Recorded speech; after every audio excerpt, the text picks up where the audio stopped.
বন্ধুরা সবাই কেমন আছো? বন্ধুরা আজকে তোমাদের আপন মায়ের সাথে রাতে কাজ করার অসাধারণ একটি সত্য ঘটনা বলবো। গল্পটি শেষ পর্যন্ত শুনলে তোমরা বাধ্য হবে হাতের কাজ করতে। না হলে সবাই আমাকে কাজ করে দিয়ে যাবে, আমি বাধা দেব না। দীপ সেনগুপ্ত, দোহারা গড়ন, শ্যামবর্ণ, 5.5 ফুট প্রায়, বয়স 47। এমনি গম্ভীর প্রকৃতির, কিন্তু পাড়ার ক্লাব ফুটবল টুর্নামেন্ট জিতলে সবাইকে মিষ্টি খাওয়ায়। ছুটির দিন আগে টেবিল টেনিস খেলত, এখন ক্লাবে তাস, কখনো তাসের বাজি খেলে। ডোনেশন ক্যাম্প ভালো চাঁদা দেয়। রাতে বন্ধুদের আড্ডায় রাজনীতি আর দেশের পরিস্থিতি নিয়ে লেকচার মারে। মাঝে মাঝে লাল পানি খায়। বেসরকারি কোম্পানিতে কাজ শুরু করেছিল সাধারণ সেলস স্টাফ হয়ে। তারপর পরিশ্রম আর অধ্যবসায়ের জোরে আজ deputy production manager. Piyali Sengupta, বয়স 42। পড়াশোনা বেশি দূর নয়। গোলগাল চেহারা, ফর্সা, 5 ফুটের মতো হাইট। বয়সের মেদ জমেছে পেটে। কমলা বাগান এখনো তেমন ঝোলেনি। প্রায় চোখে কাজল দেয়। সন্ধে থেকে রাত 10টা পর্যন্ত টিভি সিরিয়াল, বাকি সময় হোয়াটসঅ্যাপ, ফেসবুক বা খেলাধুলার ভিডিও দেখে। নয়তো বন্ধুদের লেডিস ক্লাবে। ফুচকা খেতে খুব ভালোবাসে। কোনো কথায় একবার হাসি শুরু হলে আর থামতে চায় না। বছরে একবার বেড়াতে যাওয়া চাই। সন্দীপ সেনগুপ্ত, দীপ পিয়ালির ছেলে, 22 বছর। ভালো ক্রিকেট খেলে। আন্ডার 19 খেলেছে জেলার হয়ে। ফেলুদার গল্পের ভক্ত। এখন দিল্লিতে MBBS পড়ছে। তুলিকা সেনগুপ্ত, ওদের মেয়ে, 20 বছর বয়স। কথা কম বলে। পাড়ার বিজয়া সম্মিলনী অনুষ্ঠানের ফাংশনে রবীন্দ্রসঙ্গীত গায়, লাইব্রেরির বাৎসরিক ডিবেটে অংশ নেয়। তবে কলেজ যাওয়া ছাড়া বাড়ির বাইরে প্রায় দেখাই যায় না। অসম্ভব মেধাবী। পড়াশোনায় ধ্যানজ্ঞান তার। উচ্চ মাধ্যমিকে স্ট্যান্ড করে ডাক্তারি না পড়ে ফিজিক্স অনার্স পড়ছে। ইচ্ছে এরপর স্কলারশিপ নিয়ে ইউএসএ যাবে, পোস্ট করবে। তাই বাবা মাকে বলেই রেখেছে 10 বছরের আগে বিয়ের কথা যেন না ভাবে তারা। দাম্পত্য জীবনে দীপ আর পিয়ালি সুখী। ওদের খেলাধুলার জীবনও সুখের। তবে শুরুটা তেমন ভালো ছিল না। পিয়ালি নদিয়ার বাংলাদেশ সীমান্তের এক গ্রামের মেয়ে। 20 বছরে বিয়ে হলেও অন্য মেয়েদের মতো অত অ্যাডভান্স ছিল না সে। একটু গেজও ছিল। ফুলসজ্জার রাতে তো একেবারে লজ্জাবতী লতা হয়ে বসেছিল। একটাও কথা বলেনি দীপের সাথে। আর দীপও জোর ফলাতে চায়নি। দীপের তখন মাত্র 25। পিয়ালিকে কাজ করে দিয়েছিল 1 মাস পর। তারপর সমবয়সী মামাতো ভাইয়ের পরামর্শে দীপ পিয়ালিকে ভালোবাসা দিয়ে একদম পাল্টে ফেলল 1 বছরের মধ্যে। গ্যাংটকে বেড়াতে গিয়েই শুরু হলো একটু অন্য রকমের খেলাধুলা। আর তারপর থেকে কোকশাস্ত্র আর বাদশায়নের বইয়ের নির্দেশ মেনে খেলাধুলা শুরু হলো। তখন এত ভিডিও পাওয়া যেত না, ইন্টারনেট ছিল না বলে দীপ নিয়মিত দুষ্টুমিষ্টি গল্প এনে দিত পিয়ালিকে। ভাই বোন, চাকর মালকিন, দেওর বৌদি, শ্বশুর বৌমার দুষ্টুমিষ্টি গল্প পড়ার পর রাত হলেই জমে থাকা মাঠের গরম মিশে যেত দীপের দেহে। দুজনেই তৃপ্তি পেত খেলাধুলা করে। ছেলে মেয়ে হবার পর বেশিরভাগ দম্পতি যেমন ওদের মানুষ করতে গিয়ে জীবনে খেলাধুলাটাই হারিয়ে ফেলে, ওদের হলো উল্টোটাই। ওরা যেন খেলাধুলা পাগল হয়ে উঠল। এখন তো সব রকম খেলাধুলায় পিয়ালি এক্সপার্ট। বসে, চড়ে, দাঁড়িয়ে, শুয়ে, 4 পায়ে, পেছন থেকে, যে রকম দীপ চায় পিয়ালি সেজন্য তৈরি।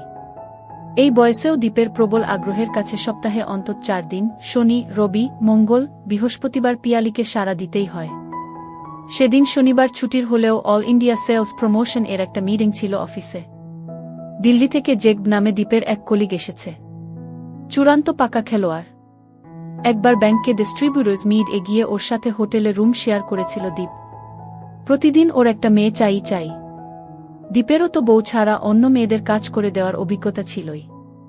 বিয়ের পর একবার মামাতো বোনের বিয়ের দিন অন্ধকার ঘরে মাস্তুতো বোনকে কাজ করে দিয়েছিল দীপ। আবার দীপের বন্ধু বিজন ব্যাংকে চাকরি করত। প্রমোশন পেয়ে চলে গেল কানপুর।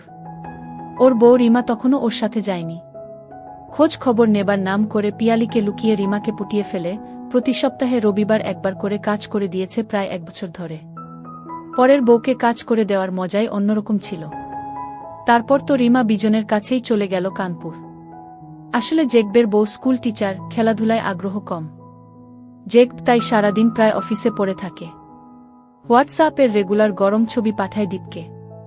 আজও মিটিং শেষে হোয়াটসঅ্যাপ ফরওয়ার্ড করে বলল, ए एकदम ग्रेट क्लिप है दीप, देख लेना, भाभी को भी दिखाना। स्कूल कॉलेज का बच्चों की आजकल क्या हाल देखो ना। शादी के बाद ए बच्चों को कोई रोमांस नहीं रहेगा बस।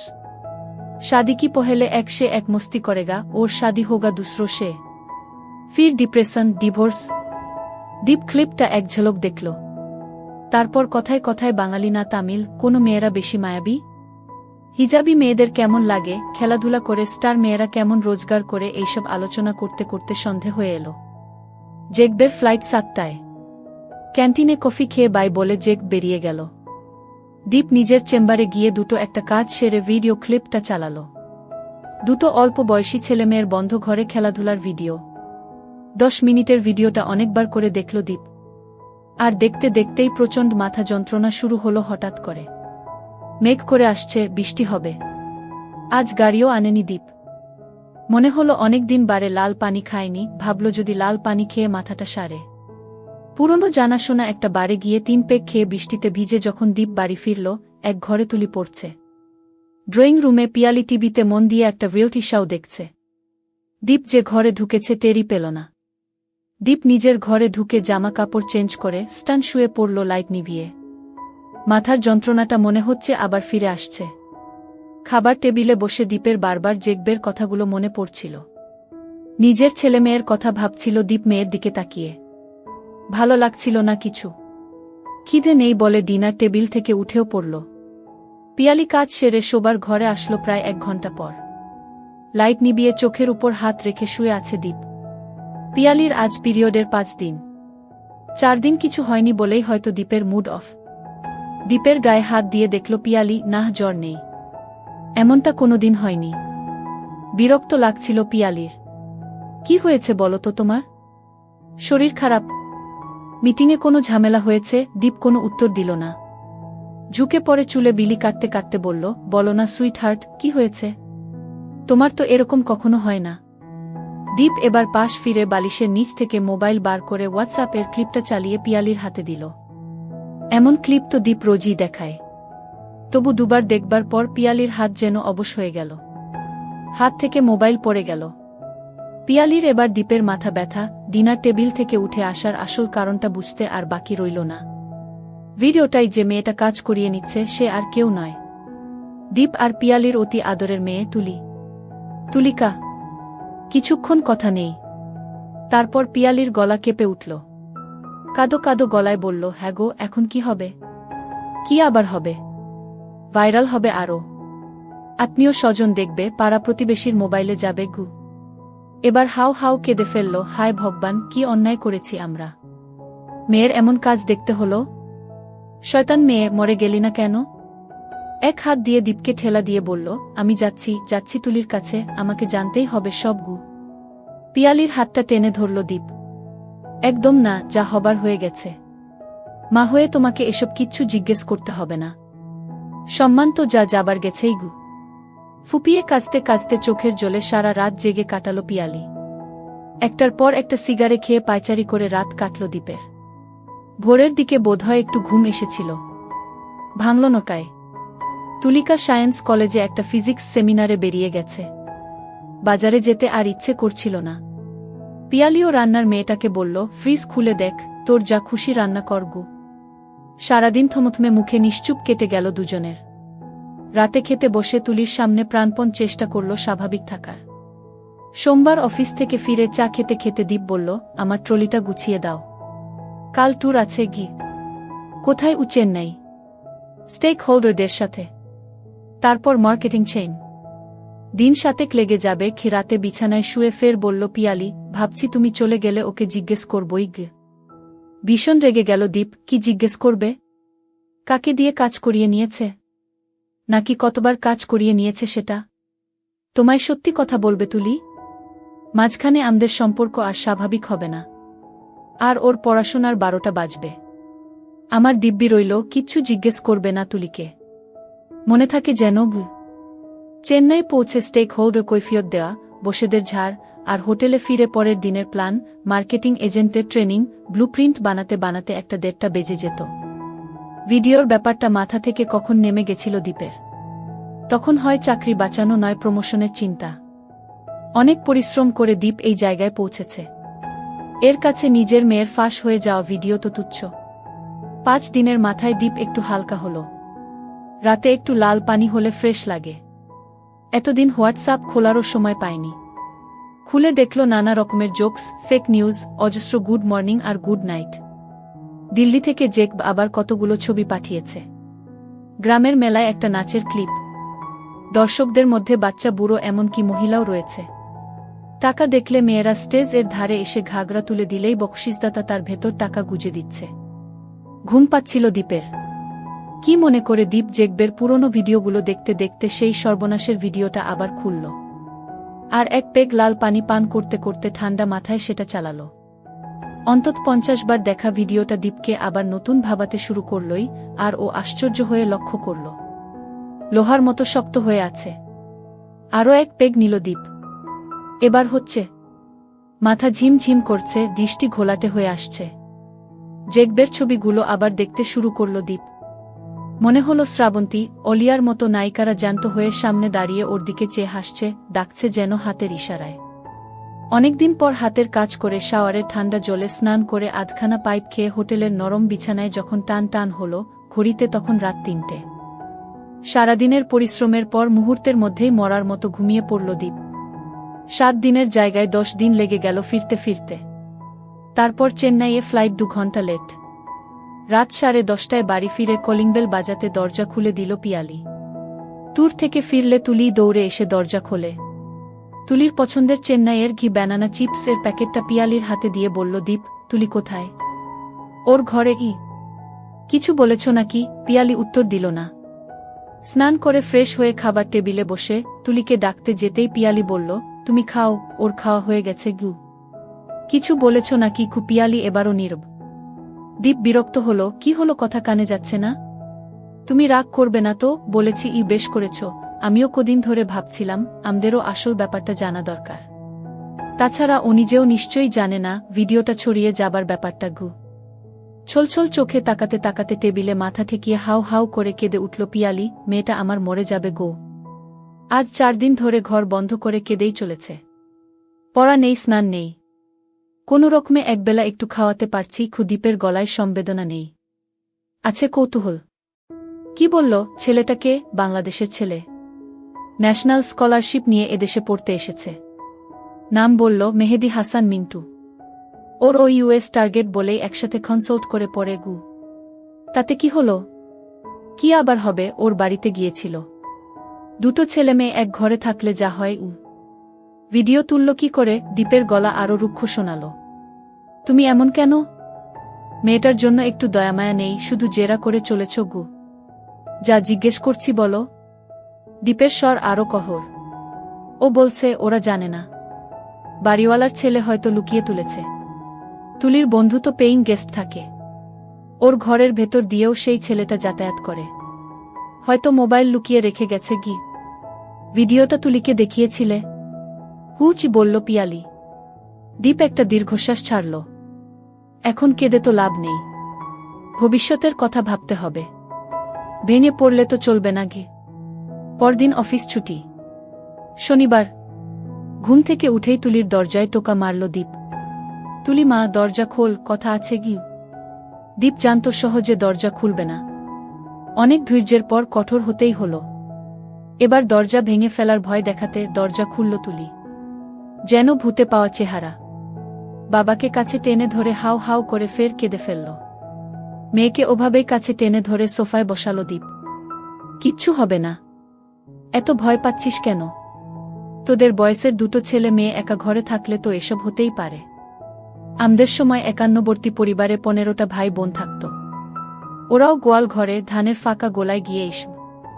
আমাদের আগের যুগে বাল্যবিধবাদের নিয়ে বাড়ির বয়স্ক পুরুষরা ফুর্তি করত। আজকের মতো টেকনোলজি থাকলে সেই কীর্তির হাজারে হাজারে ভিডিও ছড়িয়ে যেত। তুলি একটু মাথা তুলে তাকাল। পিয়ালি জলখাবারের লুচি তরকারি সোফার সামনের ছোট টেবিলে রাখতে রাখতে বলল, কিন্তু আমাদের আত্মীয় স্বজনদের কাছে ওটা পৌঁছে গেলে? পিয়ালির দিকে কটমট করে তাকালো দীপ। তুলির মাথায় হাত বোলাতে বোলাতে বলল, কিচ্ছু হবে না। ওটা যে তুলি তার প্রমাণ কি? আমাদের অফিসে একটা মেয়ে আছে হুবহু শতাব্দীর মতো দেখতে, বয়সও ওই রকম। একরকম দেখতে তো দুজন তিনজন থাকতেই পারে। কেউ জিজ্ঞেস করলে স্রেফ ডিনাই করবে কি। একটা লুচি ছিঁড়ে পিয়ালি তখন তুলিকে জোর করে খাওয়াচ্ছে। দীপ একটা লুচি মুখে নিয়ে বলল, নিজেকে একদমই পাল্টে ফেল মা। জিন্স টি শার্ট ছেড়ে শাড়ি পর, চুলটা ছোট করে ফেল, লিপস্টিক লাগাস না, আমি একটা পাওয়ারলেস চশমা এনে দেব, দেখবি লুকটাই পাল্টে যাবে। ছেলেমানুষী ভাবটা ছেড়ে একটু গম্ভীর হয়ে চলবি, দেখবি আশেপাশের লোক যারা তোকে রোজ দেখে চিনতেই পারবে না। আর পড়াশোনার ব্যাপারে কনসাল্ট করতে হলে বন্ধুকে আমাদের বাড়িতে আসতে বলবে। প্রকারান্তরে দীপ বুঝিয়ে দিল, কাজ করিয়ে নিতে হয় নিজের বাড়িতে এনে কাজ করিয়ে নিবি। মনে হলো তুলি খানিকটা আশ্বস্ত হল। যাও এবার সব ভুলে পড়তে বসো, তোমাকে ফিট করতে যেতে হবে মনে রেখো। দীপ উঠে পড়ল। দিন 20 কেটে গেছে এর মধ্যে। তুলি অনেকটা স্বাভাবিক, লুকস খানিকটা পল্টেছে, চোখে চশমা, শাড়ি পরছে মাঝে মাঝে, কলেজ কম যাচ্ছে, বাড়িতেই পড়াশোনা করছে। সেদিন রাতে বলল দীপ, জিনিসটা কিন্তু দারুণ, খেতে দারুণ হবে। কে? কার কথা বলছো? কে আবার? তোমার মেয়ে তুলি। পিয়ালি রেগে দীপের মাথাটা কোল থেকে নামিয়ে দিল। ছি ছি, নিজের মেয়েকে জিনিস বলছো? জিনিসকে জিনিস বলবো না, কি বলবো? সব মেয়েরাই জিনিস। তাহলে তোমার মাও জিনিস ছিল এককালে, এখন বাতিল। বন্ধুরা, সত্যি বলছি এই জায়গাটায় এসে আমার অনেক হাসি পাইছে গি। যাই হোক, আগে যাওয়া যাক। পিয়ালির কোল থেকে উঠে আলমারির উপর থেকে একটা ট্যাব নিয়ে এলো দীপ। তুলির ভিডিওটা নিজের মোবাইল থেকে মুছে দিয়ে এটাই ট্রান্সফার করে নিয়েছে। ভিডিওটা চালিয়ে দিল। 8x10 স্ক্রিনে আরও স্পষ্ট ছবি। দীপের বিকৃতি দেখে পিয়ালির গা ঘিন ঘিন করছিল, তাই মুখ ঘুরিয়েছিল। দীপ ওর মাথাটা ধরে নিজের দিকে ফেরালো জোর করে। মাঝে মাঝেই পজ করে দেখতে লাগল। অন্ধকারে পিয়ালি অন্যদিকে তাকিয়েছিল, দেখছিল না এসব। উফ, বন্ধ করো তো, ঘুমো এখন। পিয়ালির গলায় রাগ। পিউ বেবি। সেদিনকার মতো ঘুমিয়ে পড়ল দীপ। দুদিন পর দীপের ভেতরের শয়তানটা আরও হিংস্র হয়ে উঠল।